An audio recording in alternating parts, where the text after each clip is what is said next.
Hey, what's up guys? I'm IModernArts here, and today I have a very useful tutorial on how to create particles in Adobe After Effects. So let's quickly look at a preview of the effect we're going to be creating. So as you can see, we have these cool particles slowly moving in the background.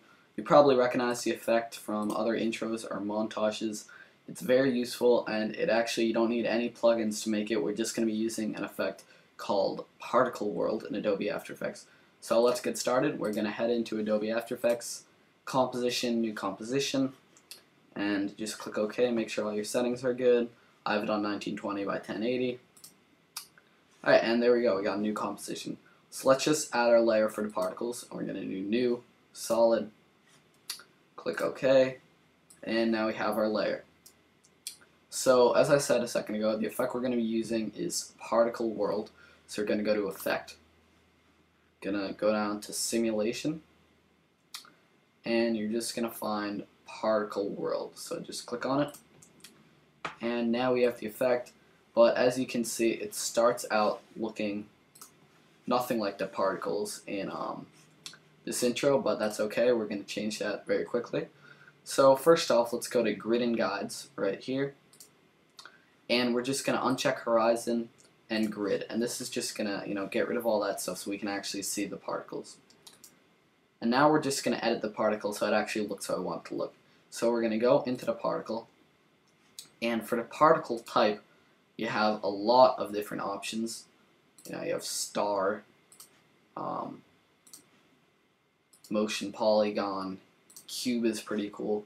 So you can use any of these for the effect, but the one I used is faded sphere, and I think this looks really good.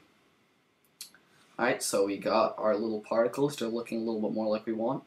Now we can edit the birth color and the death color.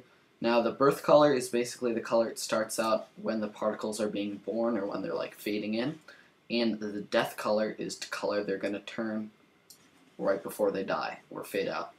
So let's make the birth color. I'm going to make it a lightish blue. You guys can do whatever you want. And for the death color, I'm just going to make it a darker blue. But it's up to you guys. You guys can use whatever colors you want. So now we got some cool looking particles. So we can edit the birth size, which is how big they start out when they're born, and the death size, which is how big they are right before they're about to die. I'm just going to keep those as they are, because we're going to use other settings to make them look bigger. So just keep that how it is. You can change the opacity if you want, basically how faded in they are, but 75 is a pretty good value for that. So we're going to, I think we're done with this. Yeah, we're going to close out the particle tab, and let's go to Producer. So now we have a lot of values we can edit. Position X, position Y, position Z, radius X, radius Y, radius Z. So the position X, Y, and Z basically is just where the particles are, and it's that simple. You can see the position Z, if you want them to be bigger, you can decrease that number so they're kind of closer to you. I'm going to make it -0.5.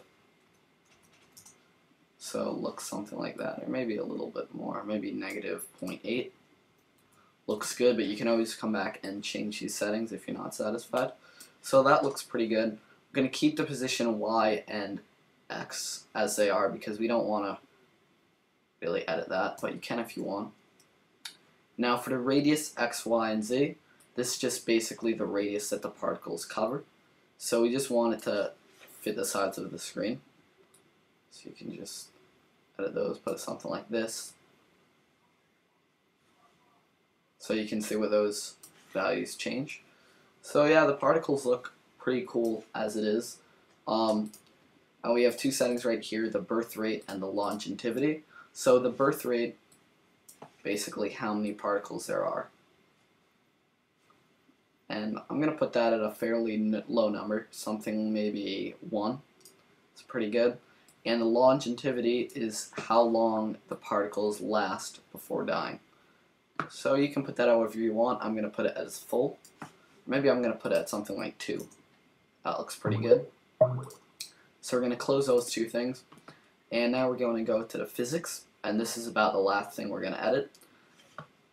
So it's kind of hard to see because it's very zoomed in, but you might notice that the particles are kind of falling downwards.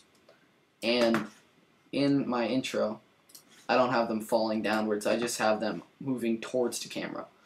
And the reason they're falling downwards is because we have gravity on, which obviously makes things fall down and go closer to whatever the source is. But we're just going to put the gravity at 0, and this way they're just going to shoot towards us. And that's looking pretty good. The velocity, this is basically how spread out they are almost, or how close together they are. So you can even edit this if you want it to start close and then quickly spread out. But I'm going to put it at 1. 1 looks pretty good. And actually that's about it for the particles. You can always edit these values if you want them. If you want there to be less particles, you can decrease the birth rate. Maybe something like, let's try 0.4. That looks pretty good. But that's about it for the tutorial. Thanks for watching, guys. I hope you found this tutorial helpful. If you did, I'd really appreciate it if you liked the video. That motivates me to make more tutorials like this. And if you want to request a tutorial or you're confused, you have a question about it, feel free to comment in the comment section below. Alright, thanks for watching, guys.